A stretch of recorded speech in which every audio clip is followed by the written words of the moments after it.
cidadão romano, formado aos pés de Gamaliel como apóstolo Paulo. Quem era Pedro? Pedro era um mero pescador. E todas as vezes que eu vejo Pedro pescando, ele só pega através do milagre de Jesus. Pegou quando Jesus mandou lançar rede, pegou. Pegou peixe para tirar moeda quando Jesus mandou, pegou. Voltou para a praia sem nada e viu a multiplicação, viu? Então Pedro era alguém que não tinha relevância na ótica social. Só que eu vou dizer algo para você aqui. O diabo não tem medo das suas escamas ou conquistas sociais. O diabo não tem medo do teu diploma. O diabo não tem medo do anel que você usa, da gravata. O diabo não tem medo da posição social que você ocupa. O diabo não quer saber quanto tem na tua conta. Pedro era desprovido de todos os recursos no contexto social. Só que o diabo conhecia o histórico de Pedro. Qual era o histórico de Pedro? Pedro é aquele que andou sobre as águas. Pedro era analfa de mãe e beta de pai. Só que Pedro estava no monte orando com Jesus. E Pedro viu Elias e Moisés aparecer e Jesus sendo transfigurado. Quem era Pedro? Pedro, ele não tinha cultura como o apóstolo Paulo. Só que Pedro estava com Jesus em Naim. Quando o filho da viúva foi levantado do esquife e colocou-se sentado à beira do esquife. Quem era Pedro? Pedro era um homem que não tinha relevância na sociedade. Só que Pedro estava com Jesus lá em Betânia, quando Lázaro saiu da gruta, depois de ficar 4 dias sepultado. Quem era Pedro? Pedro era um homem que não tinha conhecimento secular, que não tinha frequentado uma boa escola. Só que Pedro foi discipulado pelo mestre, andou com o mestre, viveu com o mestre, comeu com o mestre, orou com o mestre, viu o mestre multiplicar pão, multiplicar peixe. Pedro viu o mestre da visão para o cego, fala para o mudo, audição para o surdo. Então o que Pedro tinha na alma valia mais do que ele tinha no banco. Eu quero que você entenda, o diabo não olhou a ficha material de Pedro, o diabo olhou a ficha espiritual. E o diabo colocou no coração de Herodes: esse Pedro aí, ele não sabe manusear a espada, não sabe escrever, esse Pedro aí não fala bem. Só que esse Pedro aí tem intimidade com o céu, esse Pedro tem intimidade com a eternidade, esse Pedro andou com Jesus, esse Pedro conhece o céu pelo lado de dentro, esse Pedro conhece as particularidades da eternidade. Esse Pedro é diferente. E agora a Bíblia diz, irmão, que Pedro está encarcerado. 16 soldados tomando conta de um homem semi-analfabeto. Só que Pedro representa uma igreja que não tem recurso na terra, mas tem intimidade com o céu. Eu vou repetir de novo. Pedro representa uma igreja que não tem recurso na terra, mas tem intimidade com o céu. E a igreja que não tem recurso na terra, mas que tem intimidade com o céu, em meio à crise, ela mantém o equilíbrio. Em meio à crise, ela mantém a comunhão. Em meio à crise, ela continua acreditando. Em meio à dificuldade, ela continua crendo. Em meio à adversidade, ela continua orando a glória. O que aconteceu? Pedro foi posto no cárcere. E a Bíblia vai contar algo tremendo. Porque se Pedro representasse uma igreja rica, se Pedro representasse a teologia da prosperidade, se Pedro representasse os hip hop da igreja, se Pedro representasse os funkeiros da igreja, Pedro entraria em desespero, Pedro entraria em parafuso. Só que Pedro representava os crentes que oram, só que Pedro representava os crentes que jejuam, só que Pedro representava os crentes que consagram a glória. Ó glória, ó glória, ó glória, ó glória, ó glória. Eu vou pregar porque Deus está mandando, ó glória, ó glória, ó glória. E agora Pedro está encarcerado. Quando Pedro está encarcerado, 16 soldados tomando conta, Pedro acorrentado entre 2 soldados.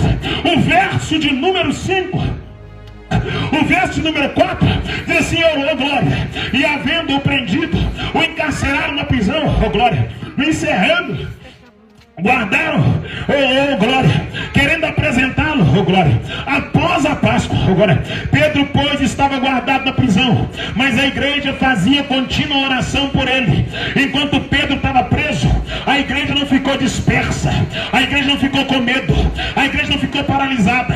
Enquanto Pedro estava preso, a igreja começou a orar, glória. A igreja começou a clamar, Juarez, o que você quer dizer? O que vai mudar o Brasil? É uma medida provisória?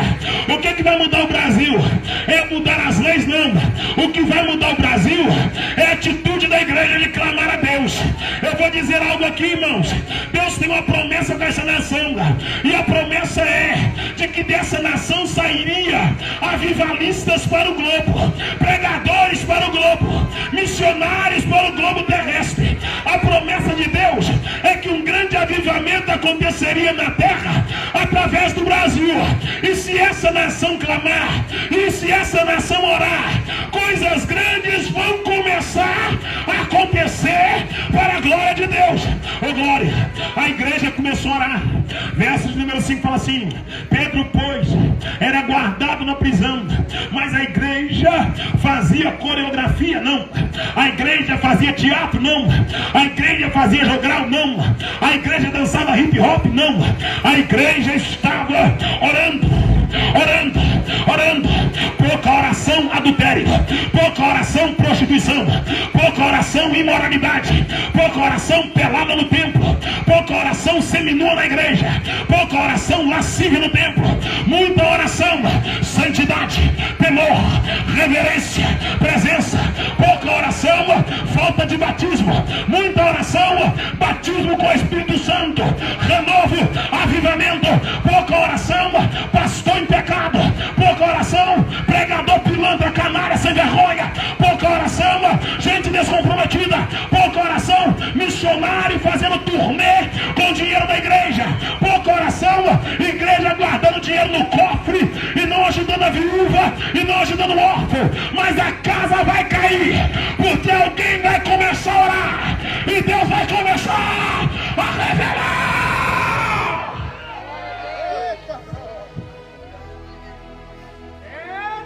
A igreja não é algo instituído em quatro paredes com um CNPJ somente. Igreja não é somente uma placa denominacional.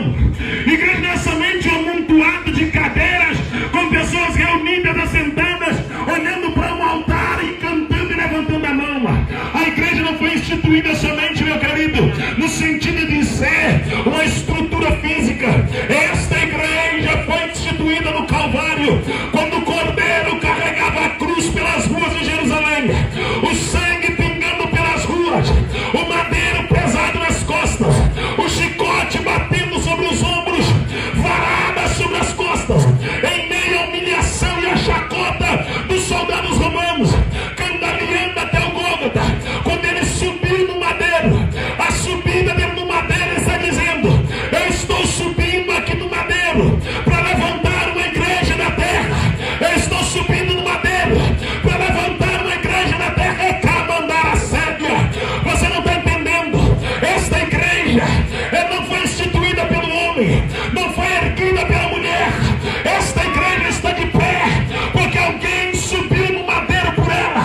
Mas o mesmo que subiu no madeiro foi sepultado no sepulcro cedido por José de Arimateia. Mas o mesmo que ficou no sepulcro cedido por José de Arimateia levantou no terceiro dia, dobrou os lençóis, saiu do túmulo, ficou 40 dias na terra, pregando com a mão furada, com o lado aberto, com o peito aberto, glória. E depois de 40 dias, o mesmo que fundou a igreja começou a flutuar na praça de Jerusalém, no meio do povo. E o fundador da igreja, quando estava no alto flutuando, com a mão furada, com o pé furado, o fundador da igreja olhou para a Peca e falou: eu vou para o meu pai, eu vou para o vosso pai, eu vou para o meu Deus, eu vou para o vosso Deus, mas eu não vos deixarei só. Eu enviarei um outro Consolador que estará convosco todos os dias, até a consumação do século. O que você quer dizer, pregador? Eu quero dizer que ele subiu, mas não deixou ela sozinha. Ele subiu, mas não deixou ela abandonada. Ele subiu, mas não deixou ela desamparada.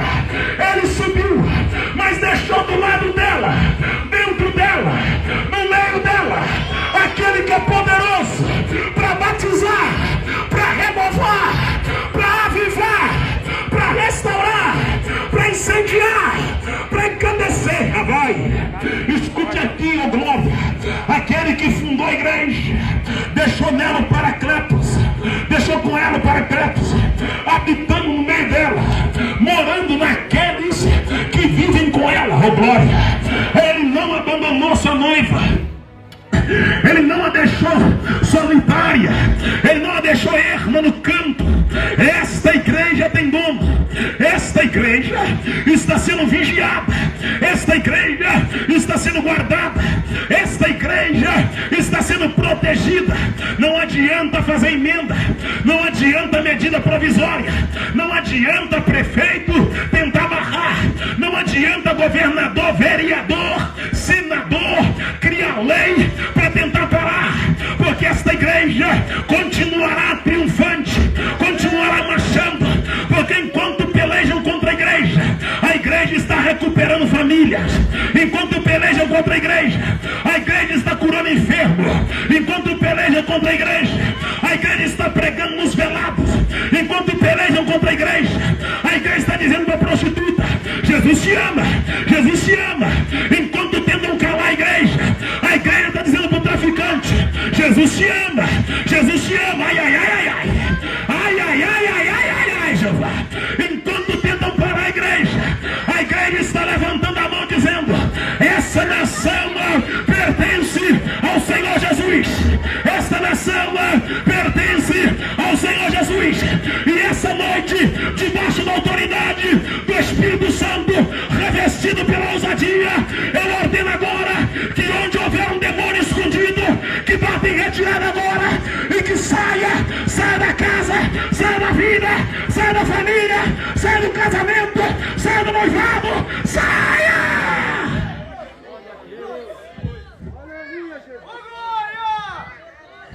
Ela não tem prata, oh glória. Ela não tem ouro. Ela não é luxuosa, alabaçúria.